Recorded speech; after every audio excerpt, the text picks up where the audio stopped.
नाजरीन आदाब, मैं प्रोफेसर डॉक्टर उज़्मा विखार, शोबे पोस्ट ग्रेजुएट डिपार्टमेंट ऑफ इल्मुल अदविया, Unani pharmacology, national research institute of Unani medicine for skin disorders, Erragadda, Hyderabad से आप सबका खैर मकदम करती हूँ। ये knowledge series Maulana Azad national Urdu university, national research institute of Unani medicine for skin disorders, Hyderabad के इश्तराक से पेश की जा रही है।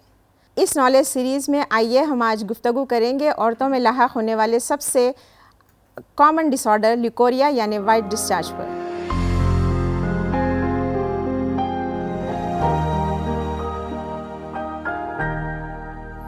आइए सबसे पहले जानते हैं ल्यूकोरिया किसे कहते हैं। ल्यूकोरिया औरत की शर्मगाह से बहने वाले उस पानी को कहते हैं जो बिना किसी जिनसी इश्तराक यानी किसी सेक्सुअल अरोजल के बगैर पाया जाए। बआसानी से समझने के लिए इसको हम दो किस्म के अक़साम में डिवाइड करेंगे, एक है फिजियोलॉजिकल और एक पैथोलॉजिकल। फिजियोलॉजिकल यानी अगर इन वजूहात की वजह से ल्यूकोरिया यानी वाइट डिस्चार्ज लाहक हो रहा है तो इसमें इलाज और मुआलजे की बाकायदगी के साथ कोई ज़रूरत नहीं है, जैसे मुबाशरत के दौरान हो रहा है या फिर मेंस्ट्रुएशन के अय्याम के पहले यानी माहवारी के अय्याम के शुरुआती दिनों में अगर हो रहा हो, या फिर दौरान हमल हो रहा हो, या किसी शदीद सदमे के तहत हो रहा हो, या किसी बर्थ कंट्रोल यानी माने हमल अद्वियात के इस्तेमाल की वजह से अगर ये पाया जा रहा हो तो इसको हम फिजियोलॉजिकल ल्यूकोरिया कहेंगे। इसके बरक्स इन वजूहात की बिना पर अगर पाया जाता हो तो उसको पैथोलॉजिकल कहेंगे। उसके लिए बाकायदगी से इलाज कराना लाजमी है। आइए हम बात करते हैं इसके कॉजेज़ पर यानी असबाब पर। सबसे पहला कॉज आता है एनीमिया यानी नक़्स तग़ज़िया, यानी किसी न्यूट्रिशनल डेफिशिएंसी की वजह से भी ये पाया जाता है।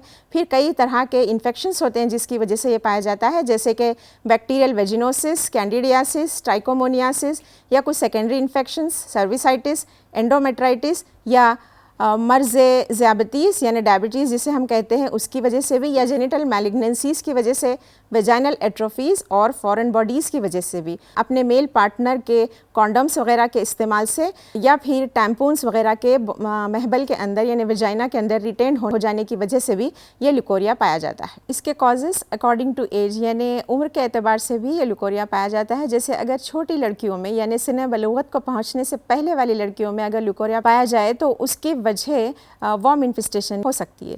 सेकंड, एडोलेसेंस एज में यानी सिने बलूगत को पहुंचने वाली लड़कियों में ये बहुत ज़्यादा पाया जाता है। उसकी वजह पुअर हाइजीन यानी साफ़ सुथराई का, इंटरनल ऑर्गन्स के, रिप्रोडक्टिव ऑर्गन्स के साफ़ सुथराई का ख्याल ना रखना, या फिर शदीद स्ट्रेस की वजह से भी ये होता है। न्यूली वेडेड वुमेन यानी नवब्याहता औरतों में अगर ये पाया जाता है तो उसकी वजह ये बताई जाती है कसरत मुबाशरत यानी फ्रीक्वेंट इंटरकोर्स की वजह से।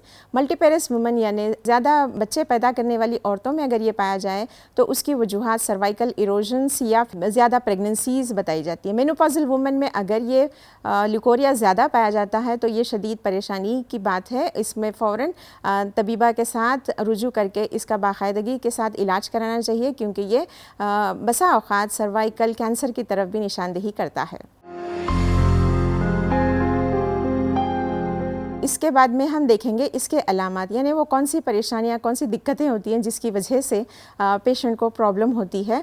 जैसे कि प्लूराइटिस ऑफ द वजाइना, जिसमें सोजिश, दर्द, जलन, खुजली वगैरह होगी शर्मगाह में, और बहुत ही बदबूदार स्मेल भी आ सकती है कभी कभी, और अंडरगारमेंट्स बार बार ख़राब होते हैं क्योंकि चिपचिपाहट या वाटरी होने की वजह से डिस्चार्ज का।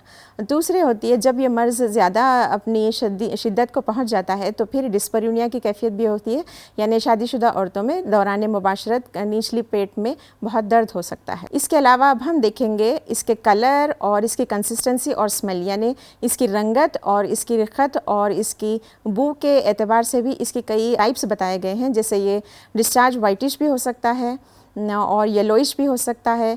वाइटिश और येलोइश या लाइट ग्रीनिश ह्यू अगर इसमें पाया जाए, यानी हल्के सी सब्ज़ी माइल हो या हल्के सी सफ़ेदी अगर हो, तो ये किसी इन्फेक्शन की तरफ, यानी यूजुअली ज़्यादातर ये बैक्टीरियल इन्फेक्शन या ईस्ट इन्फेक्शन या फंगल इन्फेक्शन की तरफ निशानदेही करता है।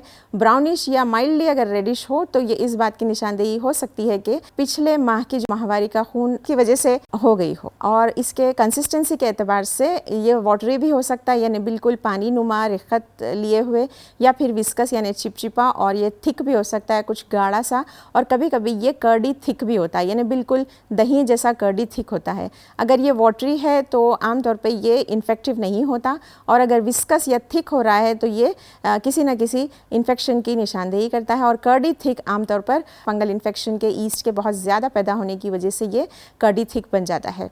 और स्मेल के एतबार से यानी बू के एतबार से इसमें बिना बू के भी ये मर्ज़ ला हो सकता है, और फॉल स्मेल यानी बहुत ही बदबूदार स्मेल के साथ भी ये मर्ज़ पाया जाता है।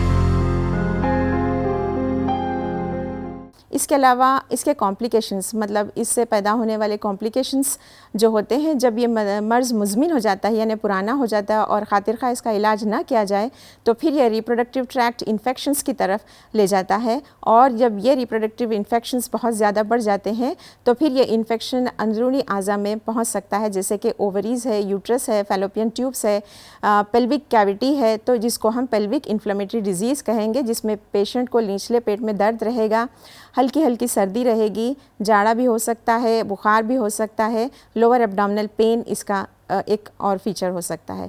और अगर ये मर्ज़ बढ़ते बढ़ते अगर बहुत ज़्यादा मुज़मिन हो जाए तो फिर ये इनफर्टिलिटी का एक सबब यानी उख्र या बांझपन का भी एक सबब बनता है।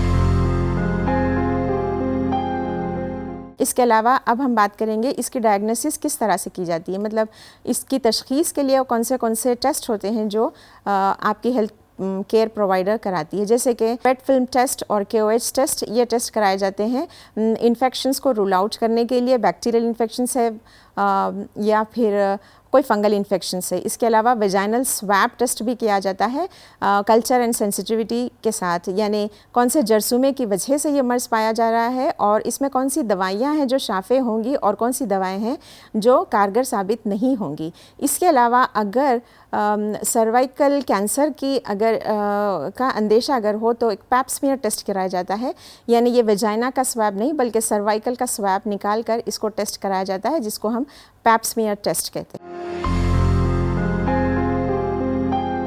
इसके अलावा अब हम बात करेंगे इसके मैनेजमेंट या ट्रीटमेंट की। ट्रीटमेंट इसका दो तरह से किया जा सकता है, एक है कन्वेंशनल सिस्टम जिसको हम मॉडर्न मेडिसिन या फिर एलोपैथी के नाम से जानते हैं, और दूसरा है यूनानी सिस्टम। दोनों ही सिस्टम्स में कन्वेंशनल सिस्टम में दो तरह से इलाज किया जाता है, एक तो ओरल यानी खिलाने के लिए जो दवाइयाँ दी जाती है, और एक लोकल यानी मुकामी तौर पर जो दवाइयाँ इस्तेमाल कराई जाती हैं।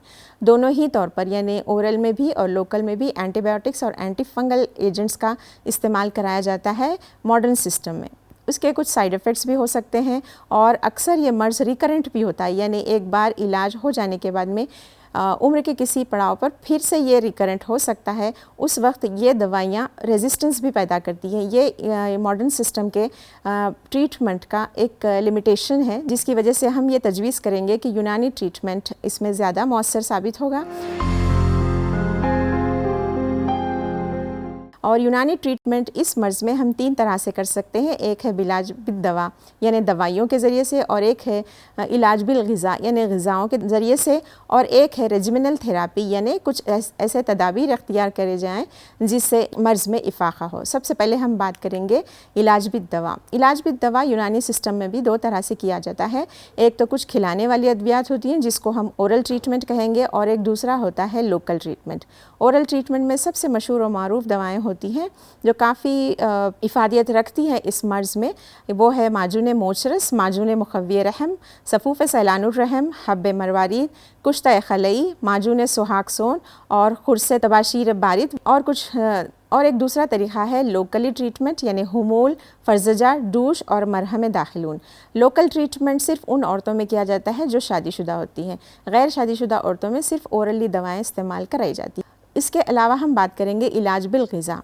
सबसे पहले correcting the anaemia and nutritional deficiencies यानी नक़्स तग़ज़िये की वजह से अगर क़ुव्वत मदाफ़ियत कम हो रही है जिसकी वजह से यह मर्ज़ लाहक़ हो रहा है, तो सबसे पहले एनीमिया को यानी फ़ख्रुद्दम यानी खून की कमी को या विटामिन्स न्यूट्रिशन जो भी आप जो कमी हो रही है उसको पहले इलाज किया जाएगा। दूसरी है इसमें ज़ूद हज़म अग़ज़िया जैसे आसानी से हज़म होने वाली दवाओं का इस्तेमाल कराएंगे, और फ्रेश कर्ड यानी ताज़ा दही या योगर्ट हम जिसे जो कहते हैं वो ज़रूर इस्तेमाल कराएं ताकि इसमें प्रोबायोटिक होता है और ये इसमें लैक्टिक एसिड पाया जाता है जो क़ुव्वत मदाफ़ियत को बढ़ाता है और बैक्टीरियल इन्फेक्शन को ये रोकने में काफ़ी मौसर साबित होता है। इसके अलावा हॉट और स्पाइसी यानी गर्म और मसालेदार अग़ज़ियात का इस्तेमाल से परहेज़ कराया जाए। अगर डिस्चार्ज वाटरी हो, शुगरी फूड्स का इस्तेमाल भी ममनू है। इसके अलावा मशरूम्स को सख्ती से मना किया जाता है, क्योंकि मशरूम खुद एक किस्म का फंगस है और इसमें फंगल इन्फेक्शन इस मर्ज़ में होने के चांसेस ज़्यादा होते हैं, इसलिए मशरूम्स को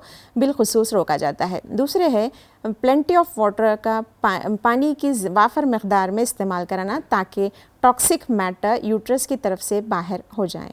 इलाज के अलावा भी हम कुछ ऐसे एडवाइज़र्स या एहतियाती तदाबीर या हिदायत पेशेंट को देते हैं जिससे वो मर्ज़ की रोकथाम हो सके।